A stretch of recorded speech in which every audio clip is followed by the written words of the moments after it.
നബി തങ്ങൾ കാവല് തേടിയ 8 മരണങ്ങൾ ഏതൊക്കെയാണ്? അള്ളാഹു നമ്മെ കാത്തുരക്ഷിക്കുമാറാകട്ടെ.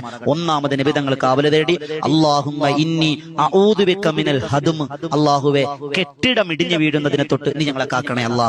കെട്ടിടം ഇടിഞ്ഞു വീഴുക, മണ്ണിടിഞ്ഞു വീഴുക, മതിലിടിഞ്ഞു വീഴുക, ഇത് അള്ളാഹുവിന്റെ റസൂൽ കാവല് തേടിയ മരണമാണ്. രണ്ടാമത്തെ നബി തങ്ങൾ കാവല് തേടി വഊദു ബിക മിനൽ തറദ്ദി, കുഴിയിലേക്ക് വീഴു പോവുക.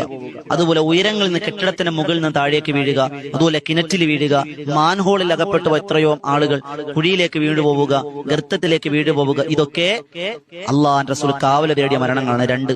മൂന്നാമത്തെ നബി തങ്ങൾ കാവല് തേടി വഊദു ബിക മിനൽ ഗറഖ്, ഗറഖ് എന്ന് പറഞ്ഞാൽ മുങ്ങി മരണം, വെള്ളത്തിൽ മരണപ്പെടുക, വെള്ളത്തിൽ വീണ് മരണപ്പെടുക. എത്രയോ ആളുകൾ മരണപ്പെട്ടു പോയി. അവിടെ അള്ളാഹിന്റെ ഖദർക്ക് അള്ളാഹിനെ തടയാൻ നമുക്ക് പ്രാർത്ഥന കൊണ്ടല്ലാതെ കഴിയൂലാന്ന്. എത്രയോ ആളുകൾ വെള്ളത്തിൽ വീണ് മരണപ്പെട്ടു പോയി. അള്ളാഹു നമുക്ക് കാത്തുരക്ഷിക്കുമാറാകട്ടെ. ആരൊക്കെ നമ്മുടെ കുടുംബത്തിൽ മരണപ്പെട്ടിട്ടുണ്ടോ അവർക്ക് ഷഹീദിന്റെ കൂലി കൊടുത്ത് അനുഗ്രഹിക്കുമാറാകട്ടെ.